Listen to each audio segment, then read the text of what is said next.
Salut les amis, il y a un truc, il faut vraiment que je vous en parle parce que ça me rend hors de moi.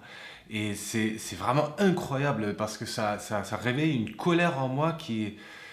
Voilà, j'ai pas vraiment du mal à la gérer et il faut vraiment que je souffle un coup pour ne pas me laisser embarquer dans quelque chose et de réagir violemment par rapport à certains propos. Et c'est notamment par rapport à ce qui se passe sur les réseaux sociaux, mais on le trouve un petit peu partout dans notre société parce qu'on a une société qui est basée sur l'exploitation. On parle d'exploitation agricole, on parle vraiment d'utiliser le plus possible quelqu'un, quelque chose, la terre, ce qu'on veut, pour s'approprier quelque chose, s'enrichir. Et au final, on le voit très bien, on le voit au niveau de l'agriculture, que les terres, elles sont mortes parce que on ne donne pas, on n'est pas dans cette dynamique de prendre soin de la terre et de faire confiance que si on prend soin, mais la terre, elle nous rend. Et ça, on le retrouve exactement dans beaucoup de partenariats d'influenceurs.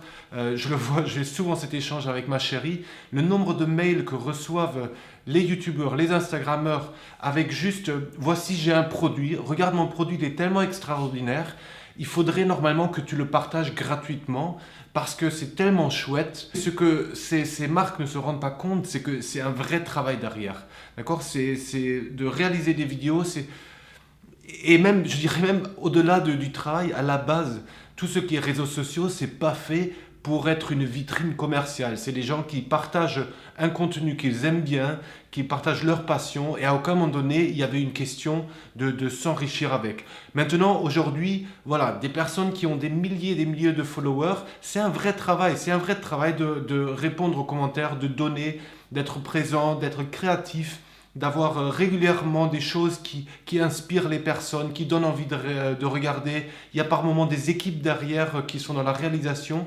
Et ce côté de dire on va essayer d'utiliser le plus possible sans avoir une rétribution correcte ou sans toujours devoir négocier en fait, ça m'épuise, mais d'une façon que vous ne pouvez pas imaginer. Ce que les entreprises ne se rendent pas compte, c'est que si vous êtes correct avec l'influenceur, si vous avez une relation où vous dites, écoute, je reconnais ce que tu vaux, je reconnais ta valeur, je reconnais le travail que tu fais, voilà mon budget, voilà ce que je peux y mettre parce que voilà, pour telle raison, je ne peux pas plus parce que sinon je ne m'y retrouve pas. Qu'est-ce que tu peux faire pour ça? Qu'est-ce qu'on peut trouver comme histoire créative à raconter? Ben, c'est comme ça que ça va fonctionner. C'est comme ça aussi que le youtubeur ou l'instagrammeur, il va avoir confiance, il va vouloir ben, monter ce projet, faire parler d'une petite marque, voilà. Mais si c'est uniquement basé sur le côté je t'exploite, c'est du one shot, il n'y a pas d'âme, il n'y a pas de vie dans le truc.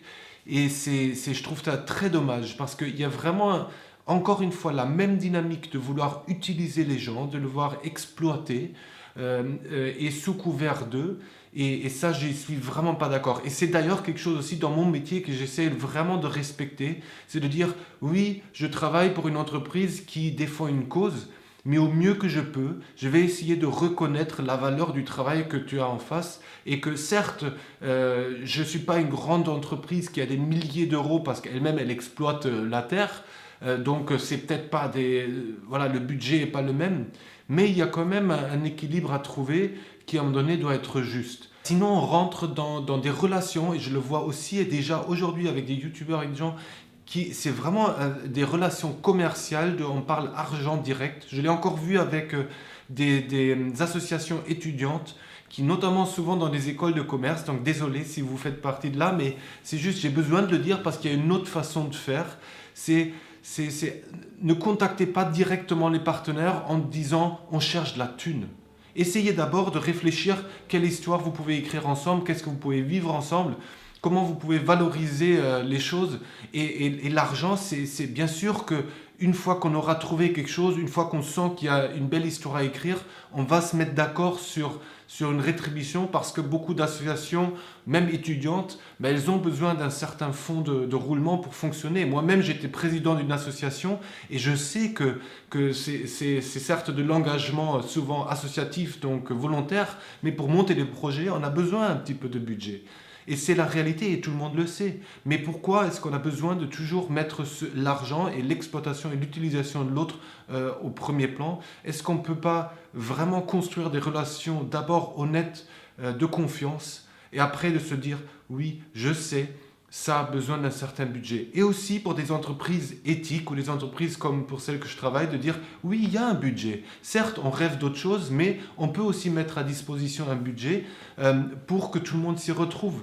Parce que si par exemple, toi, tu travailles pendant 1 semaine ou 2 semaines sur une vidéo pour une association ou pour, je sais pas, une entreprise éthique, ça veut dire que pendant 2 semaines, c'est du travail, c'est des heures que tu vas pas utiliser à faire autre chose, que tu vas pas utiliser à créer d'autres contenus, que tu vas pas utiliser pour faire un e-book ou je sais pas quoi avec lequel tu pourrais gagner de l'argent.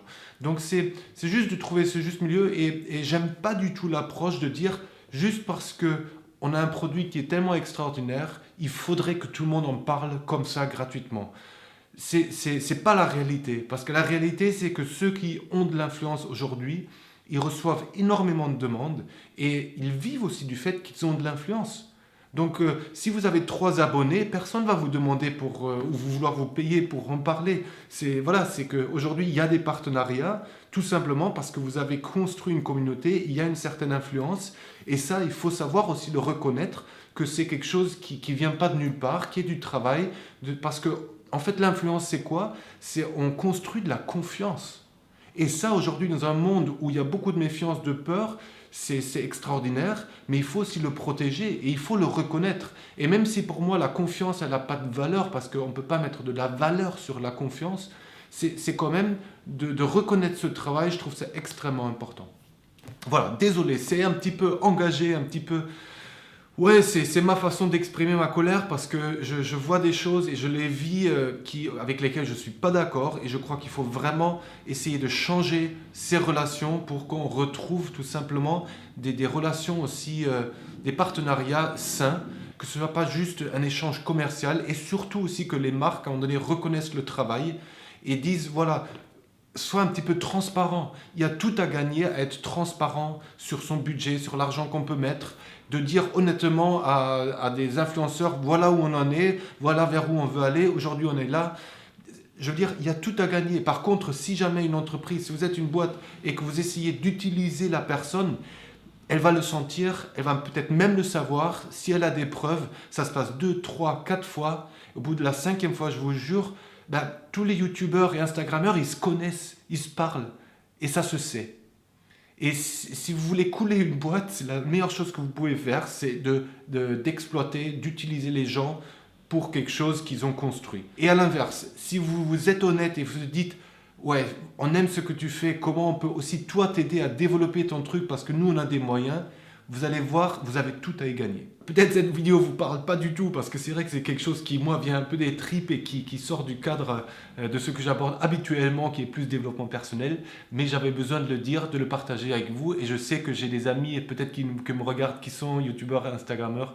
Donc voilà, j'aimerais beaucoup avoir leur avis sur la question. Je vous fais un gros bisou et franchement, essayez-le. Voilà, je vous en prie, construisons des relations honnêtes basées sur des valeurs, des vraies valeurs de fond et arrêtons d'avoir des partenariats superficiels qui font pas sens et qui font du mal à toute cette communauté qui est quand même en grande partie très très belle, qui veut vraiment faire avancer les choses, qui veut porter certains messages et que ça serait vraiment dommage on tire ça dans la boue parce que ça ne représente pas la majorité des créateurs. Allez, je vous fais un gros bisou et je vous dis à très vite. Ciao!